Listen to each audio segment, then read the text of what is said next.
ನಮಸ್ತೆ ನವಕರ್ನಾಟಕ ಟಿವಿಗೆ ಸ್ವಾಗತ. ನವಕರ್ನಾಟಕ ಟಿವಿ ಜನಪರ ನ್ಯಾಯಪರ.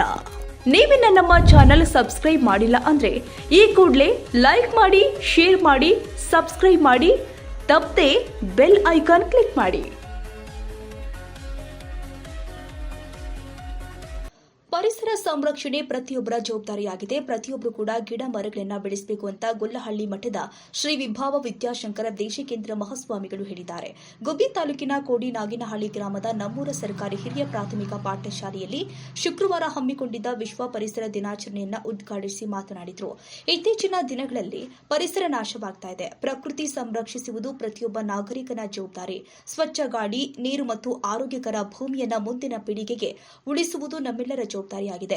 ಪರಿಸರ ಮಾಲಿನ್ಯವನ್ನ ತಡೆಗಟ್ಟಿ ಹಸಿರನ್ನ ಉಳಿಸುವುದು ನಮ್ಮ ಜವಾಬ್ದಾರಿಯಾಗಿದೆ.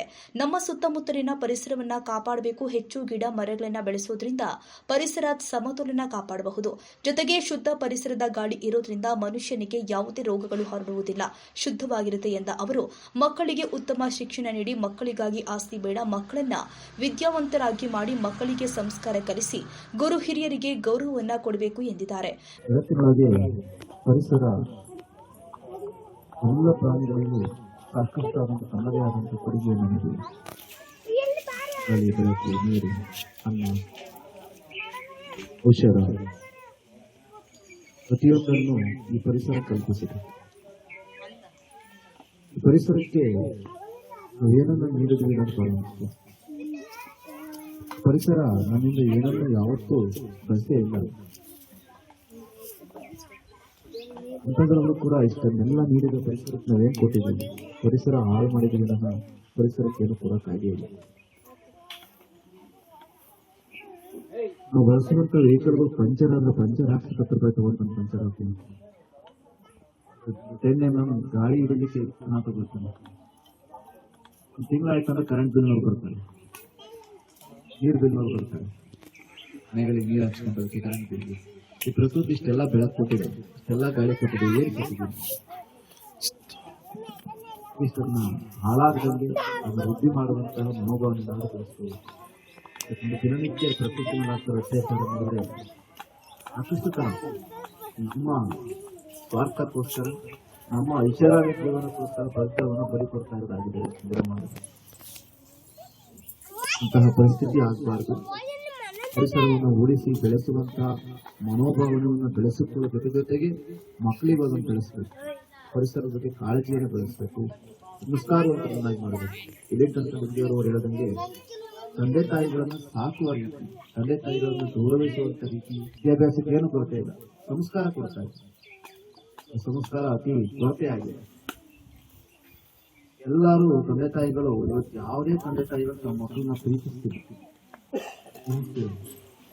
ಪ್ರೀತಿಗೂ ಮೋಹಕ್ಕೂ ಬಹಳ ಅಂತರ ಇದೆ. ಬಿಜೆಪಿಯ ಜಿಲ್ಲಾ ಉಪಾಧ್ಯಕ್ಷ ಸಾಗರನಹಳ್ಳಿ ವಿಜಯಕುಮಾರ್ ಮಾತನಾಡಿ, ಪರಿಸರ ಸಂರಕ್ಷಣೆ ಇತ್ತೀಚಿನ ದಿನಗಳಲ್ಲಿ ಕಣ್ಮರೆಯಾಗಿದೆ.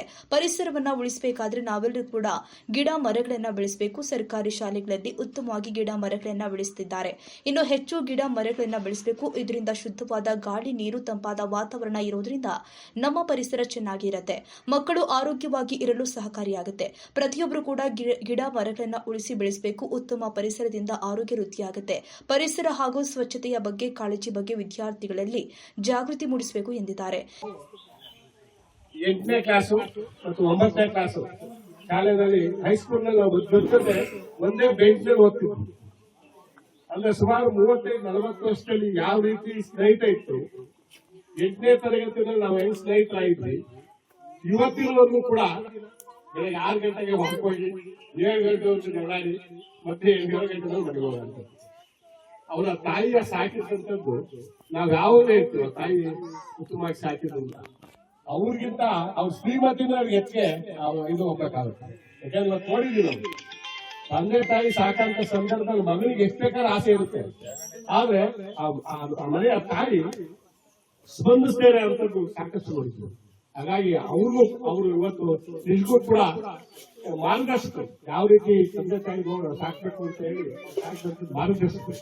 ಹಾಗಾಗಿ ನಮ್ಮ ಹಿರಿಯರು, ನಮ್ಮ ಸ್ನೇಹಿತರು ಆಗ ಸಾಕಷ್ಟು ಜನ ಇದ್ದಾರೆ, ಯುವಕರು, ಎಲ್ಲ ಪರಿಸರ ದಿನಾಚರಣೆ ದಿನ ನಾವು ಇದೇ ಸಂದರ್ಭದಲ್ಲಿ ಕ್ಷೇತ್ರದ ಶಿಕ್ಷಣಾಧಿಕಾರಿ ನಟರಾಜು, ನಿವೃತ್ತ ಉಪನಿರ್ದೇಶಕ ಈಶ್ವರಯ್ಯ, ನಿವೃತ್ತ ಶಿಕ್ಷಣಾಧಿಕಾರಿ ಬಸವರಾಜು, ನಿವೃತ್ತ ಪ್ರಾಂಶುಪಾಲ ಲಿಂಗದೇವರು, ಮುಖ್ಯ ಶಿಕ್ಷಕ ಎಚ್ವಿ ಶ್ರೀಧರ್, ಆಚಾರ್ಯ, ಎಸ್ಟಿಎಂಸಿ ಅಧ್ಯಕ್ಷ ರಮೇಶ್, ತಾಲೂಕು ಪಂಚಾಯಿತಿ ಮಾಜಿ ಸದಸ್ಯ ದಿವಾಕರಯ್ಯ ಹಾಗೂ ಗ್ರಾಮಸ್ಥರು ಭಾಗವಹಿಸಿದರು. ಮೋಹನ್, ಎಂಎನ್ ಕೋಟೆ, ನವಕರ್ನಾಟಕ ಟಿವಿ.